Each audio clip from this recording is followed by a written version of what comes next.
En lisant les épîtres de la captivité de Paul, Éphésiens, Philippiens, Colossiens, de Timothée, Philémon, on ne peut pas ne pas remarquer l'enrichissement extraordinaire de la vie spirituelle de l'apôtre. Or, s'il s'était montré révolté, amer ou simplement impatient ou froissé, le ciel ne se serait pas ouvert au-dessus de sa tête. Et il n'aurait pas reçu toutes ces richesses en partage. Il lui suffit d'un esprit de controverse entre lui et le Seigneur pour le priver complètement de cet éclaircissement et de ces révélations complémentaires qu'il reçut en prison et dont nous avons aujourd'hui le bénéfice.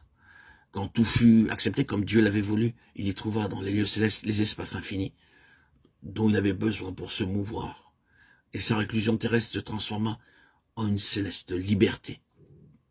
D'autre part, en lisant certains passages de ces lettres ainsi que le compte-rendu de son emprisonnement, on se rend compte que ce même principe s'applique aussi à d'autres. Prenez par exemple ces versets de Timothée 1,8. « N'aie donc pas honte du témoignage de notre Seigneur, ni de moi son prisonnier. » Ou bien Acte 28, 30, 31.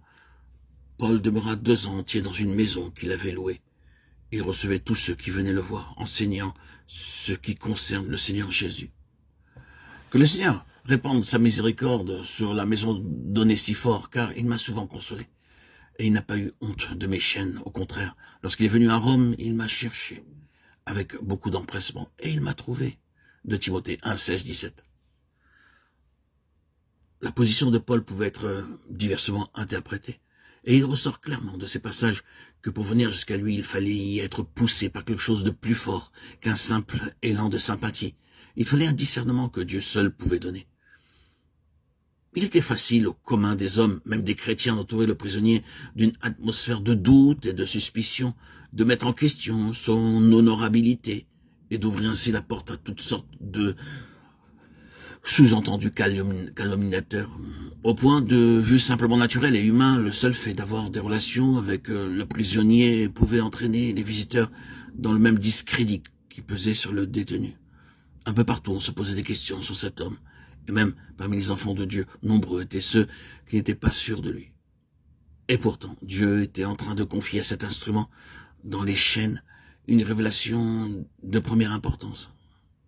Et pour ceux qui avaient vraiment des besoins spirituels, pour ceux qui étaient prêts pratiquement à prendre position en faveur du témoignage dans son intégrité, depuis l'identification avec Christ dans sa mort et sa résurrection jusqu'à l'union avec lui dans son autorité souveraine sur les puissances des ténèbres, sans laisser de côté le ministère à exercer dans les siècles à venir.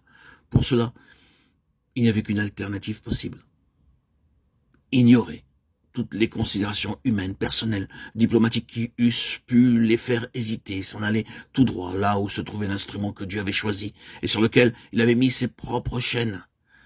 Dieu, en effet, a des vaisseaux de choix et il les traite comme bon lui semble. Si l'on veut posséder ce qui est dans le vaisseau, il n'y a qu'une chose à faire. Il faut venir là où est le vaisseau même, s'il faut pour cela exposer sa réputation et compromettre son avenir. C'est de cette façon que Dieu fait le triage de son peuple et qu'il note ceux qui sont vraiment tout entiers pour lui et pour son témoignage. Quant aux autres, ils se laissent influencer par d'autres considérations parce qu'en réalité leurs intérêts sont partagés. En plaçant ainsi son instrument, Paul, dans une situation de discrédit notoire, Dieu s'en sert pour repérer ceux de ses enfants qui ont vraiment des besoins spirituels et dont la vie intérieure est vierge de tout mobile étranger à la gloire de Dieu. Ceux-là prendront la peine de chercher l'instrument là où il est et trouveront auprès de lui de quoi répondre à leurs besoins.